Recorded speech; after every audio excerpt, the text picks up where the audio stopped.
News ವಿಶೇಷ ಬುಲೆಟಿನ್ಗೆ ಸ್ವಾಗತ. ನಾನು ಚೈತ್ರರಾಜ್, ನನ್ನ ಜೊತೆಗಿದ್ದಾರೆ ನನ್ನ ಕಲಿ, ನಾನು ಶರ್ಮಿತಾ. ವೀಕ್ಷಕರ, ದಿನದಲ್ಲಿ ನಡೆದಂತಹ ಪ್ರಮುಖ ಸುದ್ದಿಗಳನ್ನು ನೋಡೋಣ. 30 ಸುದ್ದಿಯಲ್ಲಿ ಇದೀಗ ಒಂದೊಂದೇ ಸ್ಟೋರಿಯನ್ನ ನೋಡ್ತಾ ಹೋಗೋಣ. ಇವತ್ತು ಡಾಲರ್ಸ್ ಕಾಲೋನಿಯ ಧವಳಗಿರಿಗೆ ಅರ್ಹ ಹಾಗೂ ಅನರ್ಹ ಶಾಸಕರ ದಂಡೇ ಹರಿದು ಬಂದಿತ್ತು. ನೂತನ ಶಾಸಕರಾಗಿರೋ ರಮೇಶ್ ಜಾರಕಿಹೊಳಿ, ಸುಧಾಕರ್, ಬಿಸಿ ಪಾಟೀಲ್, ಎಸ್ಟಿ ಸೋಮಶೇಖರ್, ಭೈರತಿ ಬಸವರಾಜ್ ಸೇರಿದಂತೆ ಹಲವರು ಸಿಎಂ ಯಡಿಯೂರಪ್ಪರನ್ನ ಭೇಟಿಯಾಗಿ ಮಾತುಕತೆಯನ್ನ ನಡೆಸಿದ್ದಾರೆ. ಇಂಥದ್ದೇ ಸಚಿವ ಸ್ಥಾನ ಬೇಕು ಅಂತ ಡಿಮ್ಯಾಂಡ್ ಮಾಡಿರೋ ಸಾಧ್ಯತೆ ಇದೆ. ಹುಣಸೂರಲ್ಲಿ ಸೋತ ವಿಶ್ವನಾಥ್ ಕೂಡ ಸಿಎಂ ಭೇಟಿಯಾಗಿದ್ರು. ಜೊತೆಗೆ ಮುನಿರತ್ನ, ಪ್ರತಾಪ್ ಗೌಡ ಪಾಟೀಲ್ ಕೂಡ ಆಗಮಿಸಿದ್ರು. ಮತ್ತೊಂದೆಡೆ ಸಚಿವ ಸ್ಥಾನ ಆಕಾಂಕ್ಷಿಗಳಾಗಿರೋ ಮೂಲ ಬಿಜೆಪಿಗರೂ ಸಹ ಬಿಎಸ್ವೈ ಭೇಟಿಯಾಗಿ ಚರ್ಚೆಯನ್ನ ನಡೆಸಿದ್ದಾರೆ. ಹರಪನಹಳ್ಳಿ ಸ್ವಾಮೀಜಿ ಜೊತೆ ಬಂದ ಕರುಣಾಕರ ರೆಡ್ಡಿ, ಕಲಬುರಗಿ ಶಾಸಕ ದತ್ತಾತ್ರೇಯ ಪಾಟೀಲ್ ರೇವೂರ ಹಾಗೂ ಆಳಂದ ಶಾಸಕ ಸುಭಾಷ್ ಗುತ್ತೇದಾರ್, ಸಚಿವ ಸ್ಥಾನದ ಪ್ರಬಲ ಆಕಾಂಕ್ಷಿಯಾಗಿರುವ ಯೋಗೇಶ್ವರ್ ಸಹ ಬಿಎಸ್ವೈ ಭೇಟಿಯಾಗಿದ್ರು. ಇನ್ನು ಸಿಎಂ ಯಡಿಯೂರಪ್ಪ ಭೇಟಿಯಾದ ಎಲ್ಲಾ ಶಾಸಕರಿಗೂ ತಾಳ್ಮೆಯಿಂದಿರಿ ಅಂತ ಸಲಹೆಯನ್ನ ಕೊಟ್ಟಿದ್ದಾರಂತೆ. ಹೈಕಮಾಂಡ್ ನಾಯಕರು ಜಾರ್ಖಂಡ್ ಚುನಾವಣೆಯಲ್ಲಿ ಬ್ಯುಸಿ ಇದ್ದಾರೆ. ಮುಂದಿನ ವಾರ ದೆಹಲಿಗೆ ಹೋಗ್ತೀನಿ, ಆದಷ್ಟು ಬೇಗ ಸಂಪುಟ ವಿಸ್ತರಣೆ ಆಗುತ್ತೆ ಅನ್ನೋ ಭರವಸೆಯನ್ನ ಕೊಟ್ಟಿದ್ದಾರಂತೆ. ಇನ್ನು ನೂತನ ಶಾಸಕರೆಲ್ಲ ಪ್ರಬಲ ಖಾತೆಗಳಿಗೆ ಡಿಮ್ಯಾಂಡ್ ಮಾಡ್ತಾ ಇದ್ರೆ, ಇತ್ತ ರಮೇಶ್ ಜಾರಕಿಹೊಳಿ ಸೋತ ಆಪ್ತರ ಪರ ಬ್ಯಾಟಿಂಗ್ ಅನ್ನ ಬೀಸ್ತಾ ಇದ್ದಾರೆ. ಬೈಎಲೆಕ್ಷನ್ ನಲ್ಲಿ ಸೋತಿರುವಂತಹ ಎಂಟಿಬಿ ನಾಗರಾಜ್, ಎಚ್ ವಿಶ್ವನಾಥ್ ಹಾಗೂ ಶಂಕರ್ಗೂ ಸಚಿವ ಸ್ಥಾನ ನೀಡುವಂತೆ ಸಾಹುಕಾರ್ ಮನವಿಯನ್ನ ಮಾಡಿಕೊಂಡಿದ್ದಾರೆ. ಸಿಎಂ ಯಡಿಯೂರಪ್ಪ ಕೂಡ ಸಾಹುಕಾರ್ ಮನವಿಗೆ ಓಕೆ ಅಂತ ಹೇಳಿದ್ದಾರಂತೆ. ಧನುರ್ಮಾಸ ಶುರುವಾಗೋ ಮೊದಲು ಸಂಪುಟ ವಿಸ್ತರಣೆಗೆ ಹಲವು ಶಾಸಕರು ಬೇಡಿಕೆಯನ್ನ ಇಟ್ಟಿದ್ದಾರೆ. ಸಿಎಂ ಭೇಟಿ ಮಾಡಿದ 17 ಜನ ಹಾಲಿ ಮಾಜಿ ಶಾಸಕರು ಮನವಿಯನ್ನ ಸಲ್ಲಿಕೆ ಮಾಡಿದ್ದಾರಂತೆ. ಇನ್ನು ಅನರ್ಹರಿಗೆ ಸ್ಥಾನಮಾನ ನೀಡೋದೇ ಯಡಿಯೂರಪ್ಪಗೆ ತಲೆ ಬಿಸಿಯಾಗಿದೆ. ಇಬ್ಬರು ಎಂಎಲ್ಸಿಗಳ ರಾಜೀನಾಮೆ ಕೊಡಿಸೋದಕ್ಕೆ ಸಿಎಂ ಚಿಂತನೆಯನ್ನ ಮಾಡಿಕೊಂಡಿದ್ದಾರಂತೆ. ರವಿಕುಮಾರ್ ಹಾಗೆಯೇ ತೇಜಸ್ವಿನಿ ರಾಜೀನಾಮೆ ಕೊಡಿಸೋ ಬಗ್ಗೆ ಇಬ್ಬರ ಮನವೊಲಿಕೆಗೆ ಸಿಎಂ ಮುಂದಾಗಿದ್ದಾರೆ ಅಂತ ಹೇಳಲಾಗ್ತಾ ಇದೆ. ಎಂಟಿಬಿ ಶಂಕರ್ಗೆ ಎಂಎಲ್ಸಿ ಮಾಡಿ ಮಂತ್ರಿಗಿರಿ ನೀಡೋದಾಗಿ ನೂತನ ಶಾಸಕರಿಗೆ ಸಿಎಂ ಭರವಸೆಯನ್ನ ಕೊಟ್ಟಿದ್ದಾರಂತೆ. ಇನ್ನು ಸಿಎಂ ಭೇಟಿ ಬಳಿಕ ಮಾತನಾಡಿದ ಸೋಮಶೇಖರ್, ಸಿಎಂ ಯಾರನ್ನೂ ಕೈಬಿಡೋ ಪ್ರಶ್ನೆನೇ ಇಲ್ಲ. ನಾವ್ಯಾರೂ ಖಾತೆ ಸಚಿವ ಸ್ಥಾನಕ್ಕೆ ಪೈಪೋಟಿಯನ್ನ ಮಾಡ್ತಾ ಇಲ್ಲ. ಎಲ್ಲಾ ಸಿಎಂ ಬಿಎಸ್ವೈ ನಿರ್ಧಾರ ಮಾಡ್ತಾರೆ ಅಂತ ಹೇಳಿದಾರಂತೆ. ಸಿದ್ದರಾಮಯ್ಯ ದಿನೇಶ್ ರಾಜೀನಾಮೆ ಬೆನ್ನಲ್ಲೇ ಕೆಪಿಸಿಸಿ ಅಧ್ಯಕ್ಷ ಸ್ಥಾನಕ್ಕೆ ಭಾರೀ ಲಾಬಿ ನಡೀತಾ ಇದೆ. ರಾಜ್ಯದಲ್ಲಿ ಎಡಗೈ ದಲಿತ ಸಮುದಾಯದ ಸಂಖ್ಯೆ ಹೆಚ್ಚು, ನನಗೂ ಅವಕಾಶ ಕೊಡಿ ಅಂತ ದಲಿತ ಎಡಗೈ ನಾಯಕ ನಾನೇ ಅಂತ ಮುನಿಯಪ್ಪ ಲಾಬಿಯನ್ನ ನಡೆಸ್ತಾ ಇದ್ದಾರಂತೆ. ಎಐಸಿಸಿ ಅಧ್ಯಕ್ಷೆ ಸೋನಿಯಾ ಗಾಂಧಿ ಬಳಿಯೂ ಮುನಿಯಪ್ಪ ಮನವಿಯನ್ನ ಮಾಡಿಕೊಂಡಿದ್ದಾರಂತೆ. ಕೆಪಿಸಿಸಿ ಸಾರಥ್ಯಕ್ಕೆ ಲಿಂಗಾಯತ ಕೋಟಾದಡಿಯೂ ಎಂಬಿ ಪಾಟೀಲ್ ಲಾಬಿಯನ್ನ ನಡೆಸ್ತಾ ಇದ್ದಾರಂತೆ. ತೆರೆಮರೆಯಲ್ಲೇ ವಿಪಕ್ಷ ಸ್ಥಾನಕ್ಕೆ ಎಚ್ಕೆ ಪಾಟೀಲ್ ಟವಲ್ ಹಾಕಿದ್ದಾರೆ ಅಂತ ಹೇಳಲಾಗ್ತಿದೆ. ಹಲವು ದಿನಗಳಿಂದ ಕೆಪಿಸಿಸಿ ಕುರ್ಚಿ ಮೇಲೆ ಕಣ್ಣಿಟ್ಟಿರೋ ಡಿಕೆ ಶಿವಕುಮಾರ್ ಸಹ ನಾಳೆ ದೆಹಲಿಗೆ ತೆರಳುವ ಸಾಧ್ಯತೆ ಇದೆಯಂತೆ. ಕೆಪಿಸಿಸಿ ಸಾರಥ್ಯಕ್ಕಾಗಿ ಹೈಕಮಾಂಡ್ ಮಟ್ಟದಲ್ಲಿ ಲಾಬಿ ನಡೆಸ್ತಾ ಇರೋ ಡಿಕೆಶಿ ನಾಳೆ ಅಹಮದ್ ಪಟೇಲ್ ಭೇಟಿ ಮಾಡೋ ಸಾಧ್ಯತೆ ಇದೆ. ಈ ಮಧ್ಯೆ ರಾಜೀನಾಮೆ ವಾಪಸ್ ಪಡೆಯಲು ಸಿದ್ದರಾಮಯ್ಯಗೆ ಒತ್ತಡ ಹೆಚ್ಚಾಗಿದೆ. ವಿಪಕ್ಷ ನಾಯಕರಾಗಿ ಮುಂದುವರಿಯಲು ಅಹಮದ್ ಪಟೇಲ್ ಸಲಹೆಯನ್ನ ಕೊಟ್ಟಿದ್ದಾರಂತೆ. ಅಹಮದ್ ಪಟೇಲ್ ಮನವಿ ಒಪ್ಪಿಕೊಳ್ಳದ ಸಿದ್ದರಾಮಯ್ಯ, ಬೇರೆಯವರಿಗೂ ಅವಕಾಶ ಸಿಗಲಿ, ನಾನು ಜೊತೆಯಾಗಿರ್ತೀನಿ, ನನ್ನ ರಾಜೀನಾಮೆ ನಿರ್ಧಾರ ಅಚ್ಚಲ ಅಂತ ಸಿದ್ದರಾಮಯ್ಯ ಹೇಳಿದ್ದಾರಂತೆ. ಇಷ್ಟೆಲ್ಲ ಒತ್ತಡಗಳ ಮಧ್ಯೆ ಇವತ್ತು ಬೆಳಿಗ್ಗೆ ಸಿದ್ದರಾಮಯ್ಯಗೆ ರಕ್ತದೊತ್ತಡ ಸ್ವಲ್ಪ ಹೆಚ್ಚಾಗಿತ್ತು. ಹೀಗಾಗಿ ಬೆಳಗ್ಗೆ ಬೆಂಗಳೂರಿನ ಎಸ್ಸಿಜಿ ಆಸ್ಪತ್ರೆಗೆ ತೆರಳಿದ್ದ ಸಿದ್ದರಾಮಯ್ಯ ಆರೋಗ್ಯ ತಪಾಸಣೆಯನ್ನ ಮಾಡಿಸಿಕೊಂಡು ಮನೆಗೆ ವಾಪಸ್ಸಾಗಿದ್ರು. ಇನ್ನು ಅನಾರೋಗ್ಯ ಹಿನ್ನೆಲೆಯಲ್ಲಿ ಆಸ್ಪತ್ರೆಗೆ ಅಡ್ಮಿಟ್ ಆಗಿದ್ರು ಅಂತೆಲ್ಲ ಕೆಲವರು ಸುಳ್ಳು ಸುದ್ದಿಯನ್ನ ಹಬ್ಬಿಸ್ತಾ ಇದ್ದಾರೆ. ಯಾವುದಕ್ಕೂ ಕಿವಿಗೊಡಬೇಡಿ ಅಂತ ಸಿದ್ದರಾಮಯ್ಯ ಹೇಳಿದ್ದಾರೆ. ಇನ್ನು ಸಿದ್ದರಾಮಯ್ಯ ಆರೋಗ್ಯ ವಿಚಾರಿಸಲು ಕಾವೇರಿ ನಿವಾಸದ ಬಳಿಯಲ್ಲಿ ಬೆಂಬಲಿಗರು ಧಾವಿಸಿದ್ರು. ಸಿದ್ದು ಆರೋಗ್ಯ ವಿಚಾರಿಸಿ ಹೊರಬಂದು ಮಾತನಾಡಿದಂತ ಎಚ್ಸಿ ಮಹದೇವಪ್ಪ, ಸಿದ್ದರಾಮಯ್ಯ ಆರೋಗ್ಯ ಆಗಿದ್ದಾರೆ, ಅವರಿಗೆ ಅನಾರೋಗ್ಯ ಅಂತ ವದಂತಿಯನ್ನ ಹಬ್ಬಿಸಲಾಗಿದೆ ಅಷ್ಟೇ ಅಂತ ಹೇಳಿದ್ರು. ಇದೀಗ ಮತ್ತೆ ಸಿದ್ದರಾಮಯ್ಯ ಮಲ್ಲೇಶ್ವರಂನ ಖಾಸಗಿ ಆಸ್ಪತ್ರೆಗೆ ದಾಖಲಾಗಿದ್ದಾರೆ. ಜೆಡಿಎಸ್ ಬೈ ಎಲೆಕ್ಷನ್ ಸೋಲಿಗೆ ದಳಪತಿಗಳು ಕಂಗೆಟ್ಟು ಹೋಗಿದ್ದಾರೆ. ಕಾಂಗ್ರೆಸ್ನಂತೆ ಜೆಡಿಎಸ್ನಲ್ಲೂ ಅಧ್ಯಕ್ಷರ ತಲೆದಂಡವಾಗೋ ಸಾಧ್ಯತೆ ಇದೆ. ಜೆಡಿಎಸ್ ರಾಜ್ಯಾಧ್ಯಕ್ಷ ಎಚ್ಕೆ ಕುಮಾರಸ್ವಾಮಿ ರಾಜೀನಾಮೆ ನೀಡಲು ಮುಂದಾಗಿದ್ದಾರೆ. ಚುನಾವಣೆಯಲ್ಲಿ ಸೋಲಿಗೆ ನೈತಿಕ ಹೊಣೆ ಹೊತ್ತು ರಾಜೀನಾಮೆಗೆ ಮುಂದಾಗಿದ್ದಾರಂತೆ.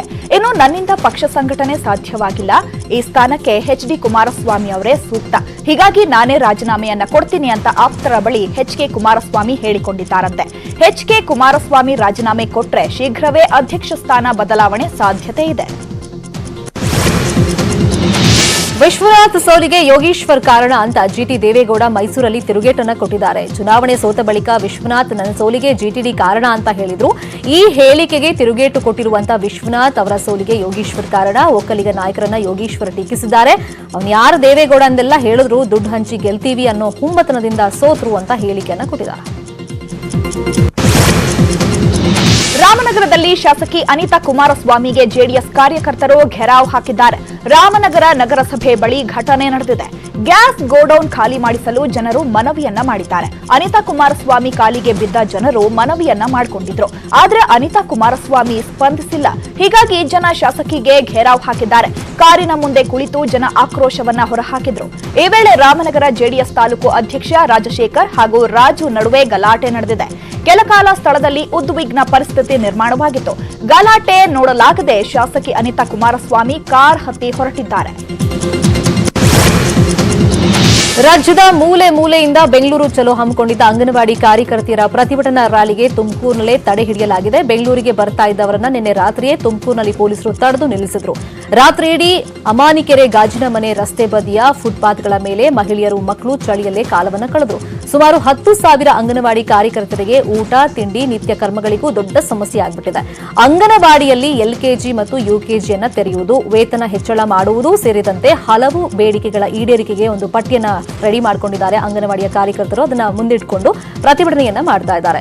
ಕೊನೆಗೂ ಪ್ರತಿಭಟನೆಗೆ ಮಣಿದಂತ ಸರ್ಕಾರ ಮುಖ್ಯ ಕಾರ್ಯದರ್ಶಿ ಜೊತೆಗೆ ಚರ್ಚೆಗೆ ಅಂಗನವಾಡಿ ಕಾರ್ಯಕರ್ತೆಯರಿಗೆ ಆಹ್ವಾನವನ್ನ ಕೊಟ್ಟಿದೆ. ಡಿಸೆಂಬರ್ 16ರ ಬೆಳಿಗ್ಗೆ 11 ಗಂಟೆಗೆ ವಿಧಾನಸೌಧದ ರೂಮ್ ನಂಬರ್ 320ರಲ್ಲಿ ಸಭೆ ನಡೆಯಲಿದೆ. ಈ ಹಿನ್ನೆಲೆಯಲ್ಲಿ ಅಂಗನವಾಡಿ ಕಾರ್ಯಕರ್ತೆಯರ ಪ್ರತಿಭಟನೆ ತಾತ್ಕಾಲಿಕವಾಗಿ ಸ್ಥಗಿತಗೊಂಡಿದೆ. ಅಂಗನವಾಡಿಯಲ್ಲಿ ಬಿಸಿ ಸಾರು ಬಿದ್ದು 4 ಗಾಯಗೊಂಡಿರೋ ಘಟನೆ ಬೆಳಗಾವಿಯ ಖಾನಾಪುರ ತಾಲೂಕಿನ ಗೋಳಿಹಳ್ಳಿಯಲ್ಲಿ ನಡೆದಿದೆ. ಮಧ್ಯಾಹ್ನ ಮಕ್ಕಳಿಗೆ ಊಟ ಬಡಿಸುವಾಗ ಘಟನೆ ನಡೆದಿದೆ. ಘಟನೆಯಲ್ಲಿ 3 ಹೆಣ್ಣು ಮಕ್ಕಳು ಆಯಾಗೆ ಗಂಭೀರ ಸುಟ್ಟ ಗಾಯಗಳಾಗಿವೆ. ಗಾಯಾಳು ಮಕ್ಕಳಾದ ಸಂಜನಾ, ಸಾನ್ವಿ, ಸಮೀಕ್ಷಾಗೆ ಆಸ್ಪತ್ರೆಯಲ್ಲಿ ಚಿಕಿತ್ಸೆಯನ್ನ ಕೊಡಲಾಗುತ್ತಿದೆ. ಮಕ್ಕಳಿಗೆ ಗಂಭೀರ ಗಾಯವಾಗಿದ್ದು ಕೆಎಲ್ಇ ಆಸ್ಪತ್ರೆಗೆ ಸ್ಥಳಾಂತರವನ್ನ ಮಾಡಲಾಗಿದೆ. 55 ವರ್ಷದ ಆಯಾ ಲೀಲಾವತಿಗೆ ಮುಖ, ಕೈ, ಕಾಲುಗಳಿಗೆ ಸುಟ್ಟ ಗಾಯಗಳಾಗಿವೆ. ಆಕೆಯನ್ನ ಹೆಚ್ಚಿನ ಚಿಕಿತ್ಸೆಗಾಗಿ ಬೆಳಗಾವಿ ಜಿಲ್ಲಾಸ್ಪತ್ರೆಗೆ ದಾಖಲಿಸಲಾಗಿದೆ. ಮಾಜಿ ಶಾಸಕನ ಮೇಲೆ ಕಮಿಷನ್ ದಂಧೆಯ ಆರೋಪ ಕೇಳಿಬಂದಿದೆ. ಮಾಜಿ ಶಾಸಕ ನೇಮಿರಾಜ್ ನಾಯ್ಕ್ ಅಧಿಕಾರಿಗಳಿಂದ 1 ಕೋಟಿ ಹಣ ಸಂಗ್ರಹಿಸಿದ್ದಾರೆ ಅಂತ ಶಾಸಕ ಭೀಮಾ ನಾಯ್ಕ್ ಗಂಭೀರ ಆರೋಪವನ್ನ ಮಾಡಿದ್ದಾರೆ. ನಮ್ಮ ಸರ್ಕಾರ ಇದೆ ಅಂತ ವರ್ಗಾವಣೆಗೆ ಬೆದರಿಕೆ ಒಡ್ಡಿ ಪಿಎಸ್ಐ ಹಾಗೆಯೇ ಸಿಪಿಐಗಳಿಂದ ತಲಾ 5 ಲಕ್ಷ ವಸೂಲಿ ಮಾಡಿದ್ದಾರೆ ಅಂತ ಭೀಮಾ ನಾಯ್ಕ್ ಆರೋಪವನ್ನ ಮಾಡಿದ್ದಾರೆ. ಅಲ್ಲದೆ ನನ್ನ ಆರೋಪ ಸುಳ್ಳಾದ್ರೆ ನೇಮಿರಾಜ್ ನಾಯ್ಕ್ ದೇವಸ್ಥಾನಕ್ಕೆ ಬಂದು ಆಣೆ ಮಾಡಲಿ, ಈ ಬಗ್ಗೆ ಸದನದಲ್ಲೂ ಹಕ್ಕುಚ್ಯುತಿ ಮಂಡಿಸ್ತೀನಿ ಅಂತ ಹಗರಿಬೊಮ್ಮನಹಳ್ಳಿ ಶಾಸಕ ಭೀಮಾ ನಾಯ್ಕ್ ಹೇಳಿಕೆಯನ್ನ ಕೊಟ್ಟಿದ್ದಾರೆ.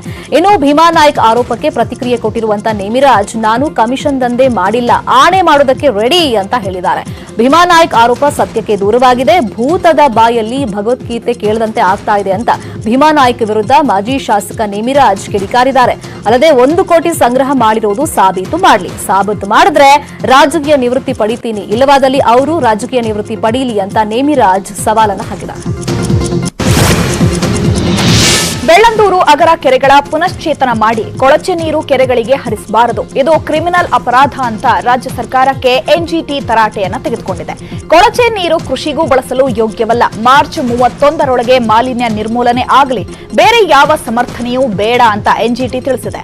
ಜಲಮಂಡಳಿ ಅಧ್ಯಕ್ಷ ತುಷಾರ್ ಗಿರಿನಾಥ್ಗೆ ಬೆಂಡತ್ತಿದ ನ್ಯಾಯಪೀಠ ಕೆರೆಗಳ ಹೂಳೆತ್ತಿಸಿ ಪರ್ಯಾಯ ಮಾರ್ಗ ಹುಡುಕಿ ತಜ್ಞರ ಸಲಹೆ ಪಡೆಯಿರಿ ಅಂತ ಸಲಹೆಯನ್ನ ಕೊಟ್ಟಿದ್ದಾರೆ. ಹಾಗೆ ಬೆಂಗಳೂರು ಎಂಥ ಒಳ್ಳೆಯ ನಗರ, ತಂತ್ರಜ್ಞಾನದಲ್ಲಿ ಬೆಂಗಳೂರು ವಿಶ್ವದಲ್ಲೇ ಪ್ರಖ್ಯಾತಿಯನ್ನ ಪಡ್ಕೊಂಡಿದೆ.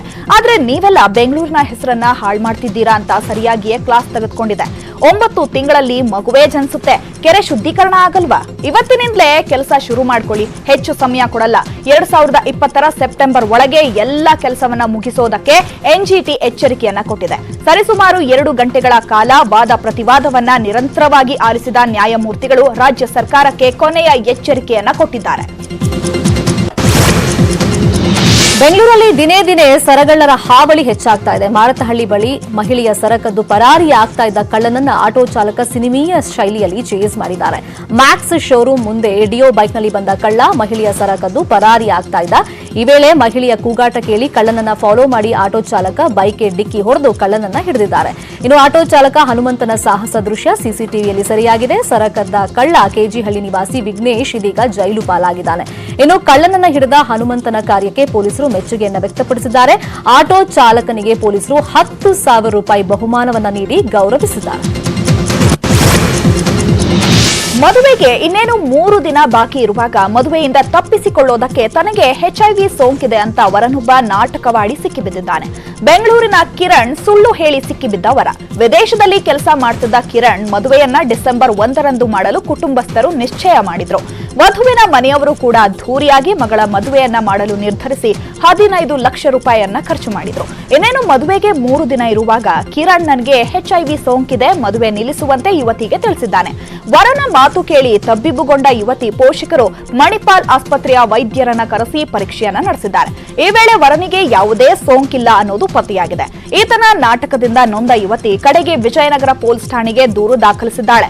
ಇನ್ನು ಈ ಕುರಿತು ವಿಚಾರಣೆ ನಡೆಸಿದ ಪೊಲೀಸರಿಗೆ ಯುವತಿ ನನ್ನ ಜೊತೆ ಸರಿಯಾಗಿ ಮಾತಾಡೋದಿಲ್ಲ, ಆಕೆ ಬಿಯರ್ ಕುಡಿಸುವಂತೆ ಕೇಳ್ತಾಳೆ ಅಂತ ಹೊಸ ಕಥೆಯನ್ನ ಕಟ್ಟಿದ್ದಾನೆ. ಸದ್ಯ ಪ್ರಕರಣ ಇತ್ಯರ್ಥಕ್ಕೆ ಪೊಲೀಸರು ಹರಸಾಹಸವನ್ನ ಪಡೆದಿದ್ದಾರೆ. ಮಡಿವಾಳ ಎಫ್ಎಸ್ಎಲ್ನಲ್ಲಿ ಸ್ಫೋಟದ ತನಿಖೆ ವರದಿ ಹೊರಬಿದ್ದಿದೆ. ತನಿಖೆ ಮಾಡ್ತಿರೋ ಕಮಿಟಿ ಇದು ಆಕಸ್ಮಿಕ ಸ್ಫೋಟ ಅಂತ ಹೇಳಿದೆ. ಗಾಯಗೊಂಡ ವಿಜ್ಞಾನಿಗಳ ಹೇಳಿಕೆ ಕೂಡ ದಾಖಲು ಮಾಡಲಾಗಿದ್ದು ಈ ಅನ್ವಯ ಆಕಸ್ಮಿಕ ಸ್ಫೋಟ ಅಂತ ಕಮಿಟಿ ಹೇಳ್ತಾ ಇದೆ. ಇನ್ನು ಬ್ಲಾಸ್ಟ್ ಆದ ಟೈಮ್ನಲ್ಲಿ 7 ಜನ ವಿಜ್ಞಾನಿಗಳು ಆ ಲ್ಯಾಬ್ನಲ್ಲಿ ಇದ್ರು. ಟೇಬಲ್ ಮೇಲೆ ವಿಜ್ಞಾನಿಗಳು ಸ್ಫೋಟಕ ಇಟ್ಟಾಗ ಅದು ಆಕ್ಸಿಡೆಂಟ್ ಆಗಿ ಬ್ಲಾಸ್ಟ್ ಆಗಿಬಿಟ್ಟಿದೆ. ಕೆಲವೇ ದಿನಗಳಲ್ಲಿ ಎಫ್ಎಸ್ಎಲ್ ಡೈರೆಕ್ಟರ್ಗೆ ಕಮಿಟಿ ವರದಿಯನ್ನು ನೀಡಲಿದೆ. ಇನ್ನು ನವೆಂಬರ್ 29ರಂದು ಮಡಿವಾಳದ ಎಫ್ಎಸ್ಎಲ್ನಲ್ಲಿ ಸ್ಫೋಟ ನಡೆದಿತ್ತು. ಸಂಪೂರ್ಣ ತನಿಖೆ ಮಾಡುವಂತೆ ದೂರು ಕೂಡ ನೀಡಲಾಗಿತ್ತು.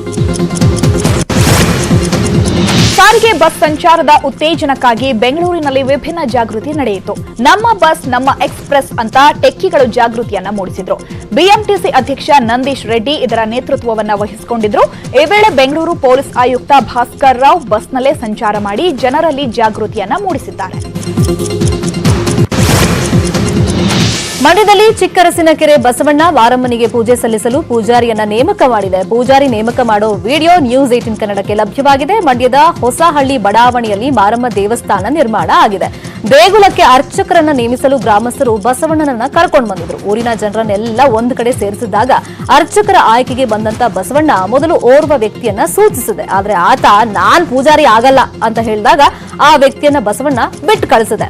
ಆಮೇಲೆ ಜಗದೀಶ್ ಎಂಬ ಯುವಕನನ್ನ ಆಯ್ಕೆ ಮಾಡಿದೆ. ಬಸವಣ್ಣ ಸೂಚಿಸಿದ ಯುವಕ ನಾನ್ ಪೂಜಾರಿ ಆಗಲ್ಲ ಅಂತ ಓಡ್ ಹೋಗಿದ್ದಾನೆ. ಜಗದೀಶ್ ನನ್ನ ಬೆನ್ನಟ್ಟಿದ ಬಸವ ಇಡೀ ಊರೆಲ್ಲ ಓಡಾಡ್ಸಿದೆ. ಅವನು ಒಬ್ನೇ ಮಗ, ಅವನನ್ನ ಪೂಜಾರಿ ಮಾಡಬೇಡ ಅಂತ ಅಡ್ಡಿ ಬಂದ ಜಗದೀಶ್ ಸಂಬಂಧಿ ರಾಜ್ಕುಮಾರ್ ನನ್ನ ಬಿಡದೆ ಓಡಾಡ್ಸಿದೆ. 1 ಗಂಟೆ ಜಗದೀಶ್ ನನ್ನ ಸುತ್ತುವರೆದು ಪೂಜೆಗೆ ಬಸವಣ್ಣ ಒಪ್ಪಿಸಿದೆ. ಬಳಿಕ ಮಾರಮ್ಮನ ಪೂಜೆಗೆ ಜಗದೀಶ್ ಒಪ್ಪಿದ ಮೇಲೆ ಬಸವಣ್ಣ ಸುಮ್ಮನಾಗಿದೆ. ನೂರಾರು ಜನರ ನಡುವೆ ಜಗದೀಶ್ ನೇಮಿಸಿದ ಚಿಕ್ಕರಸಿನಕೆರೆ ಬಸವಣ್ಣನ ವಿಸ್ಮಯ ಕಂಡು ಭಕ್ತರು ಅಚ್ಚರಿಯನ್ನ ವ್ಯಕ್ತಪಡಿಸಿದ್ದಾರೆ. ವೈದ್ಯರ ನಿರ್ಲಕ್ಷ್ಯಕ್ಕೆ ಗಂಭೀರ ಗಾಯಗೊಂಡ ಮಹಿಳೆಯೊಬ್ಬಳು ಸೂಕ್ತ ಚಿಕಿತ್ಸೆ ಸಿಗದೆ ಮೃತಪಟ್ಟಿದ್ದಾಳೆ ಎಂಬ ಆರೋಪ ಕೇಳಿಬಂದಿದೆ. ಯಾದಗಿರಿ ಜಿಲ್ಲೆಯ ಸುರಪುರ ತಾಲೂಕು ಆಸ್ಪತ್ರೆಯಲ್ಲಿ ಘಟನೆ ನಡೆದಿದೆ. ಸುರಪುರ ತಾಲೂಕಿನ ಜೈನಾಪುರ ಗ್ರಾಮದ ನಿವಾಸಿ ಬಸಮ್ಮ ಜಮೀನು ಕೆಲಸ ಮುಗಿಸಿಕೊಂಡು ವಾಪಸ್ ಮನೆಗೆ ಹೋಗ್ತಾ ಇದ್ದಾಗ ಬೈಕ್ ಡಿಕ್ಕಿ ಹೊಡೆದಿದೆ. ಅಪಘಾತದಲ್ಲಿ ಬಸಮ್ಮ ತಲೆಭಾಗಕ್ಕೆ ಗಂಭೀರ ಗಾಯವಾಗಿತ್ತು. ಗಾಯಾಳುವನ್ನ ಹೆಚ್ಚಿನ ಚಿಕಿತ್ಸೆ ಪಡೆಯುವುದಕ್ಕೆ ಸುರಪುರ ತಾಲೂಕು ಆಸ್ಪತ್ರೆಗೆ ದಾಖಲಿಸಲಾಗಿತ್ತು. ಆದರೆ ಆಸ್ಪತ್ರೆಯಲ್ಲಿ ವೈದ್ಯರಿಲ್ಲದ ಕಾರಣ ಅಗತ್ಯ ಸೂಕ್ತ ಚಿಕಿತ್ಸೆ ಸಿಕ್ಕಿಲ್ಲ. ಇದರಿಂದ ಮಹಿಳೆ ಆಸ್ಪತ್ರೆಯಲ್ಲಿ ಮೃತಪಟ್ಟಿದ್ದಾಳೆ. ಇದಕ್ಕೆ ಆಸ್ಪತ್ರೆ ನಿರ್ಲಕ್ಷ್ಯವೇ ಕಾರಣ ಅಂತ ಬಸಮ್ಮ ಕುಟುಂಬಸ್ಥರು ಆರೋಪಿಸಿದ್ದಾರೆ. ಉಡುಪಿಯಲ್ಲಿ ತಂದೆ ಮಗನ ಜಗಳ ಕೊಲೆಯಲ್ಲಿ ಅಂತ್ಯಗೊಂಡಿದೆ. ಕಾರ್ಕಳ ತಾಲೂಕಿನ ಮಂಗಳಪಾದೆ ನಿವಾಸಿ ವಿಕ್ಟರ್ ಡಿಸೋಜಾ ನಿತ್ಯ ಮನೆಗೆ ಕುಡಿದು ಬಂದು ಗಲಾಟೆ ಮಾಡ್ತಾ ಇದ್ದ. ಕುಡಿತದ ವಿಚಾರಕ್ಕೆ ತಂದೆ ಮಗನ ನಡುವೆ ಜಗಳ ನಡೆದಿದೆ. ಈ ವೇಳೆ ವಿಕ್ಟರ್ ಡಿಸೋಜಾ ಕುಡಿದ ಮತ್ತಿನಲ್ಲಿ ಮಗನ ತೊಡೆಗೆ ಚಾಕುವನ್ನು ಹಾಕಿಬಿಟ್ಟಿದ್ದಾನೆ. ಗಾಯಗೊಂಡ ವಿವಿಯನ್ಗೆ ತೀವ್ರ ರಕ್ತಸ್ರಾವ ಆಗಿದೆ. ಇನ್ನು ತಕ್ಷಣ ಗಾಯಾಳು ವಿವಿಯನ್ ಸರ್ಕಾರಿ ಆಸ್ಪತ್ರೆಗೆ ದಾಖಲು ಮಾಡಲಾಗಿದೆ. ಆದರೆ ಚಿಕಿತ್ಸೆ ಫಲಕಾರಿಯಾಗದೆ ವಿವಿಯನ್ ಸಾವನ್ನಪ್ಪಿದ್ದಾನೆ. ಈ ಸಂಬಂಧ ಕಾರ್ಕಳ ಪೊಲೀಸ್ ಠಾಣೆಯಲ್ಲಿ ಪ್ರಕರಣ ದಾಖಲಾಗಿದೆ. ಆರೋಪಿ ವಿಕ್ಟರ್ ಡಿಸೋಜಾನನ್ನ ಪೊಲೀಸ್ ವಶಕ್ಕೆ ಪಡೆದು ವಿಚಾರಣೆಯನ್ನು ನಡೆಸ್ತಾ ಇದ್ದಾರೆ. ಬೆಳಗಾವಿಯ ರಾಜ್ ಸಾಬ್ ಎಂಬಾತ 2ನೇ ಹೆಂಡತಿಗಾಗಿ ಮೊದಲ ಪತ್ನಿ ಹಾಗೂ ಮಕ್ಕಳನ್ನ ಬೀದಿ ಪಾಲು ಮಾಡಿದ್ದಾನೆ. ಕಳೆದ 20 ವರ್ಷದ ಹಿಂದೆ ರಾಜ್ ಸಾಬ್ ಬೆಳಗಾವಿ ನಗರದ ಸಮೀನಾ ಅನ್ನೋಳೊಂದಿಗೆ ಮದುವೆಯಾಗಿದ್ದ. ಹೀಗೆ ಮದುವೆಯಾದ ಬಳಿಕ ವರ್ಷಕ್ಕೆ ಒಮ್ಮೆ ಬೆಳಗಾವಿಗೆ ಆಗಮಿಸ್ತಾ ಇದ್ದ ಈತ ಕಳೆದ 2 ವರ್ಷದ ಹಿಂದೆ ಸಮೀನಾಗೆ 3 ಬಾರಿ ಇರಾಕ್ನಲ್ಲೇ ಇದ್ಕೊಂಡು ತಲಾಕ್ ನೋಟಿಸ್ ನೀಡಿರ್ತಾನೆ. ಇದಾದ ಬಳಿಕ 1 ವರ್ಷದ ಹಿಂದೆ 2ನೇ ಮದುವೆಯಾಗಿ ಬೆಳಗಾವಿಗೆ ಆಗಮಿಸ್ತಾನೆ. ಇದನ್ನ ತಿಳಿದ ಸಮೀನಾ ಕೋರ್ಟ್ ಮೆಟ್ಟಿಲೇರಿ ತಲಾಕ್ ಕ್ಯಾನ್ಸಲ್ ಮಾಡಿಸಿಕೊಂಡಿದ್ದಾಳೆ. ಸದ್ಯ ಡಿವೋರ್ಸ್ಗಾಗಿ ಇಬ್ಬರ ನಡುವೆ ಜಗಳ ಕೂಡ ನಡೀತಾ ಇದೆ. ಈ ಎಲ್ಲಾ ಗದ್ದಲದ ನಡುವೆ ನಿನ್ನೆ ಸಮೀನಾ ಇದ್ದ ಮನೆಗೆ ಏಕಾಏಕಿ ಬಂದ ಗಂಡ ರಾಜ್ ಸಾಬ್ ಮತ್ತು ಆತನ ಕುಟುಂಬಸ್ಥರು ಹೆಂಡತಿ ಮತ್ತು ಮಕ್ಕಳ ಮೇಲೆ ಹಲ್ಲೆ ಮಾಡಿ ಮನೆಯಿಂದ ಹೊರಹಾಕಿದ್ದಾರೆ. ಸಮೀನಾ ಎಲ್ಲಿಗೆ ಹೋಗಬೇಕೆಂದು ದಿಕ್ಕೆ ತೋಚದೆ ರಾತ್ರಿಯಿಡೀ ಕೊರೆಯುವ ಚಳಿಯಲ್ಲಿ ಮನೆ ಮುಂಭಾಗದಲ್ಲಿ ಮಕ್ಕಳನ್ನ ಕರೆದುಕೊಂಡು ಕಾಲವನ್ನ ಕಳೆದಿದ್ದಾಳೆ. ಇನ್ನು ಸ್ಥಳೀಯರು ಮತ್ತು ಸಮೀನಾ ಮಾರ್ಕೆಟ್ ಪೊಲೀಸ್ ಠಾಣೆಯಲ್ಲಿ ದೂರು ನೀಡಿದ್ದು, ದೂರಿನ ಅನ್ವಯ ನಿನ್ನೆ ರಾತ್ರಿಯಿಂದಲೇ ಸಮೀನಾಗೆ ಪೊಲೀಸರು ಭದ್ರತೆಯನ್ನ ಕೊಟ್ಟಿದ್ದಾರೆ. ಹೊರನಾಡು ಕುಕ್ಕೆ ಸುಬ್ರಹ್ಮಣ್ಯ, ಕೊಲ್ಲೂರು ಇಸ್ಕಾನ್ ದೇಗುಲ, ಬನಶಂಕರಿ ದೇವಸ್ಥಾನ ಸೇರಿದಂತೆ ಕರ್ನಾಟಕದ ಸುಪ್ರಸಿದ್ಧ ದೇಗುಲಗಳಲ್ಲಿ ಭಕ್ತರಿಗೆ ಅನ್ನಪ್ರಸಾದ ದಾಸೋಹ ನಡೆಯುತ್ತೆ. ಆದರೆ ಈ ಪ್ರಸಾದ ತಯಾರಿಸೋಕೆ ಇನ್ಮುಂದೆ ಆಹಾರ ಸುರಕ್ಷತಾಲಯ ಅರ್ಥಾತ್ FSSAIನಿಂದ ಲೈಸೆನ್ಸ್ ಕಡ್ಡಾಯ ಮಾಡಲು ನಿರ್ಧಾರವನ್ನು ಮಾಡಲಾಗಿದೆ. ಈಗಾಗಲೇ ಹಲವು ದೇಗುಲಗಳಿಗೂ ಈ ಬಗ್ಗೆ ಮಾಹಿತಿಯನ್ನು ನೀಡಲಾಗಿದೆ. ಧಾರ್ಮಿಕ ಸೂಕ್ಷ್ಮತೆಯನ್ನ ಪಡೆದಿರುವಂತಹ ಪ್ರಸಾದಕ್ಕೆ ಭೋಗ್ ಪ್ರಮಾಣ ಪತ್ರದ ಕಡ್ಡಾಯ ಮಾಡಿರೋದು ಈಗ ಪರ ವಿರೋಧ ಚರ್ಚೆಗೆ ಗ್ರಾಸವಾಗಿದೆ. ಇತ್ತ ಪ್ರಸಿದ್ಧ ಯಾತ್ರಾ ಸ್ಥಳ ಮಲೆಮಹದೇಶ್ವರ ಬೆಟ್ಟದಲ್ಲಿ ಭಾರೀ ಮುಂಜಾಗ್ರತಾ ಕ್ರಮವನ್ನ ಕೈಗೊಳ್ಳಲಾಗಿದೆ. ಪ್ರಸಾದ ತಯಾರಿ ವಿತರಿಸುವಂತಹ ದಾಸೋಹ ಭವನ ಹಾಗೂ ಲಾಡು ತಯಾರಿಕಾ ಘಟಕದಲ್ಲಿ 36 ಸಿಸಿಟಿವಿ ಕ್ಯಾಮೆರಾಗಳನ್ನು ಅಳವಡಿಕೆ ಮಾಡಲಾಗಿದೆ. ಅಡುಗೆ ಮನೆಗೆ ಅಪರಿಚಿತರಿಗೆ ಪ್ರವೇಶವನ್ನ ನಿಷೇಧಿಸಲಾಗಿದೆ. ಖಾಯಂ ನೌಕರರಿಂದ ಮಾತ್ರ ಪ್ರಸಾದ ಹಾಗೂ ಲಾಡು ತಯಾರಿಕೆ ಮಾಡಲಾಗ್ತಾ ಇದೆ. ಅಲ್ಲದೆ ತಯಾರಿಸಿದ ಪ್ರಸಾದದ ಸ್ಯಾಂಪಲ್ ಅನ್ನ 24 ಗಂಟೆಗಳ ಕಾಲ ಸಂಗ್ರಹಿಸಿ ಇಡಲು ಕ್ರಮವನ್ನ ವಹಿಸಲಾಗಿದ್ದು, ಈ ಅವಧಿಯಲ್ಲಿ ಪ್ರಸಾದದಿಂದ ಭಕ್ತರ ಆರೋಗ್ಯದಲ್ಲಿ ವ್ಯತ್ಯಾಸವಾದರೆ ಪ್ರಸಾದವನ್ನ ಪರೀಕ್ಷೆಗೆ ಒಳಪಡಿಸಲು ಕ್ರಮವನ್ನ ಕೈಗೊಳ್ಳಲಾಗಿದೆ. ಸೊ ಈ ಬಗ್ಗೆ ಈಗ ಪರ ವಿರೋಧ ಚರ್ಚೆಗಳು ಆಲ್ರೆಡಿ ಸ್ಟಾರ್ಟ್ ಆಗಿದೆ. ದೇವಸ್ಥಾನದ ಅರ್ಚಕರು ಏನ್ ಹೇಳ್ತಾರೆ, ಭಕ್ತರಿಗೆ ಅಫ್ಕೋರ್ಸ್ ಒಂದು ಧಾರ್ಮಿಕ ನಂಬಿಕೆ ಅಂತ ಇರುತ್ತೆ. ಯಾಕಂದ್ರೆ ಪ್ರಸಾದಕ್ಕೂ ಕೂಡ ಈ ರೀತಿಯೆಲ್ಲ ಇವರು ಒಂದು ಸರ್ಟಿಫಿಕೇಟ್ ತಗೋಬೇಕು, ಭೋಗ್ ಸರ್ಟಿಫೈ ಆಗಿರಬೇಕು ಅಂತ ಹೇಳ್ತಾ ಇದಾರಲ್ಲ. ಹಾಗಾಗಿ ಈ ಬಗ್ಗೆ ಸಂಪೂರ್ಣ ಮಾಹಿತಿಯನ್ನ ನ್ಯೂಸ್ 18 ಕನ್ನಡ ನಿಮ್ಮ ಮುಂದೆ ಇರುತ್ತೆ. ಇವತ್ತು ಸಂಜೆ ಸರಿಯಾಗಿ 6 ಗಂಟೆಗೆ ಎಕ್ಸ್ಪರ್ಟ್ಗಳು ಈ ಬಗ್ಗೆ ಡಿಸ್ಕಷನ್ ಅಲ್ಲಿ ನಮ್ಮ ಜೊತೆ ಜಾಯ್ನ್ ಆಗ್ತಾರೆ. 20 ಸುದ್ದಿಗಳನ್ನ ನೋಡಿದ್ವಿ. ಉಳಿದ ಸುದ್ದಿಗಳನ್ನ ನೋಡೋಣ ಬ್ರೇಕ್ ಆದ್ಮೇಲೆ.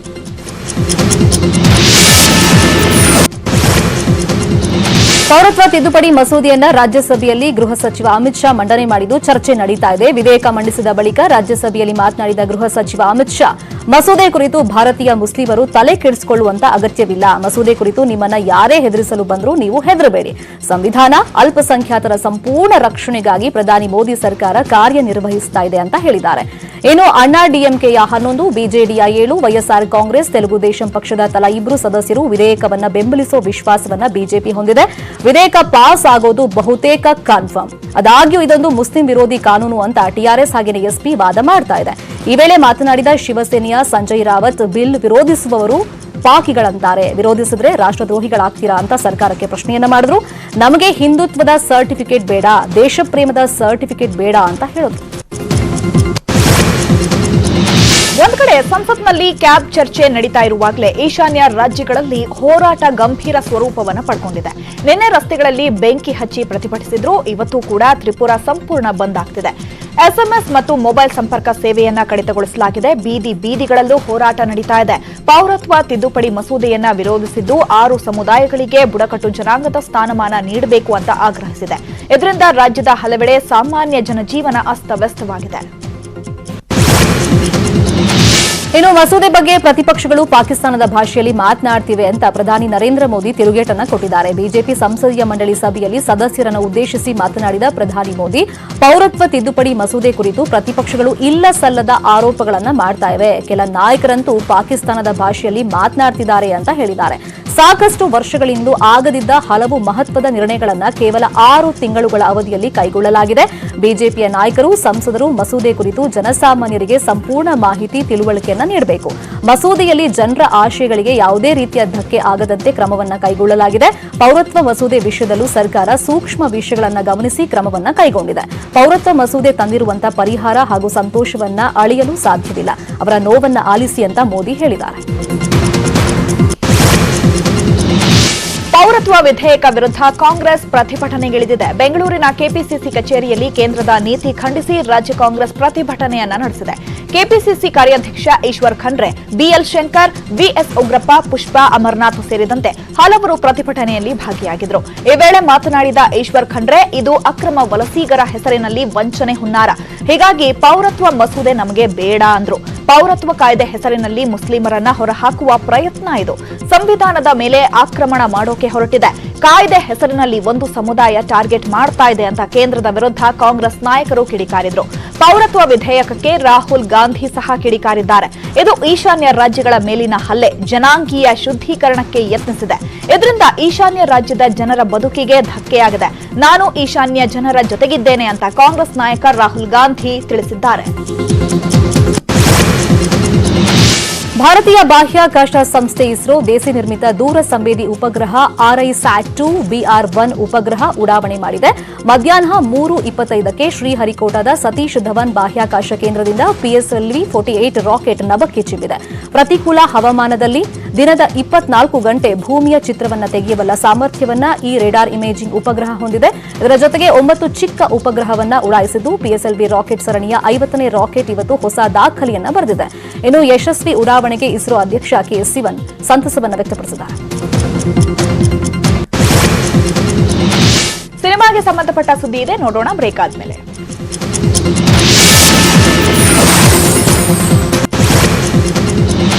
ಅಯೋಧ್ಯೆಯಂತೆ ದತ್ತಪೀಠ ವಿವಾದ ಇತ್ಯರ್ಥಗೊಳ್ಳುತ್ತೆ ಅಂತ ಸಚಿವ CT ರವಿ ಹೇಳಿಕೆಯನ್ನು ಕೊಟ್ಟಿದ್ದಾರೆ. ಚಿಕ್ಕಮಗಳೂರಿನಲ್ಲಿ ಮಾತನಾಡಿದ ಅವರು, ಇದೊಂದು ನ್ಯಾಯಬದ್ಧ ಹೋರಾಟ, ವಿವಾದ ಇತ್ಯರ್ಥ ಮಾಡುವ ವಿಶ್ವಾಸ ನನಗಿದೆ ಅಂತ ಹೇಳಿದ್ದಾರೆ. CT ರವಿ ಇವತ್ತು ಮಾಲಾಧಾರಿಯಾಗಿ ನಗರದ ನಾರಾಯಣಪುರದಲ್ಲಿ ಮನೆ ಮನೆಗೆ ತೆರಳಿ ಭಿಕ್ಷಾಟನೆಯನ್ನ ಮಾಡಿದ್ರು. ಭಕ್ತಿ ಭಾವದ ಸಮ್ಮಿಲನದೊಂದಿಗೆ ದತ್ತಪೀಠಕ್ಕೆ ಹೋಗ್ತಾ ಇದ್ದೀವಿ ಅಂತ ಹೇಳಿದ್ದಾರೆ.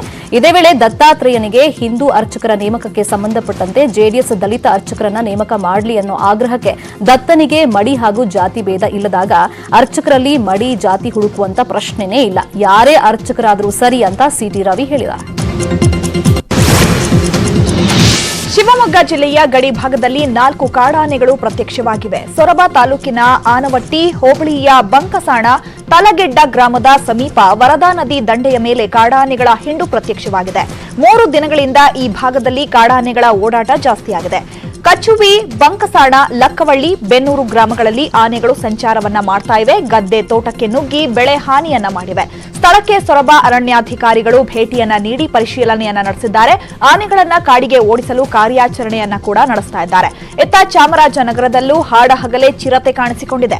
ಗುಂಡ್ಲುಪೇಟೆ ತಾಲೂಕಿನ ಹಿರಿಕಾಟಿ ಪೆಟ್ರೋಲ್ ಬಂಕ್ ಬಳಿ ಚಿರತೆ ಕಾಣಿಸಿಕೊಂಡಿದೆ. ಪಕ್ಕದಲ್ಲೇ ಇರೋ CCTV ಕ್ಯಾಮೆರಾದಲ್ಲಿ ಚಿರತೆ ಓಡುವ ದೃಶ್ಯ ಸೆರೆಯಾಗಿದ್ದು ಕಾಡಂಚಿನ ಗ್ರಾಮಸ್ಥರಲ್ಲಿ ಆತಂಕ ಮನೆ ಮಾಡಿದೆ. ಬಿಗ್ ಬಾಸ್ ಸೀಸನ್ 5ರ ವಿನ್ನರ್ ಶಶಿ ಏನ್ ಮಾಡ್ತಿದ್ದಾರೆ ಅನ್ನೋ ಕುತೂಹಲಕ್ಕೆ ತೆರೆ ಬಿದ್ದಿದೆ. ಬಿಗ್ ಬಾಸ್ ಟ್ರೋಫಿ ಗೆದ್ದ ನಂತರ ಎಲ್ಲೂ ಕಾಣಿಸಿಕೊಳ್ಳದ ಶಶಿ ಈಗ ಸ್ಯಾಂಡಲ್ವುಡ್ಗೆ ಎಂಟ್ರಿ ಕೊಟ್ಟಿದ್ದಾರೆ. ಮೆಹಬೂಬಾ ಎಂಬ ಸಿನಿಮಾದಲ್ಲಿ ನಾಯಕನಾಗಿ ಅಭಿನಯಿಸ್ತಾ ಇದ್ದಾರೆ. ಇವತ್ತು ಆ ಸಿನಿಮಾದ ಮೋಷನ್ ಪೋಸ್ಟರ್ ರಿಲೀಸ್ ಆಗಿದೆ. ಇದೊಂದು ಘಟನೆಯ ಆಧಾರಿತ ಸಿನಿಮಾವಾಗಿದ್ದು ಅನೂಪ್ ಆಂಟೋನಿ ಅನ್ನೋರು ಈ ಚಿತ್ರಕ್ಕೆ ಆಕ್ಷನ್ ಕಟ್ ಹೇಳಿದ್ದಾರೆ.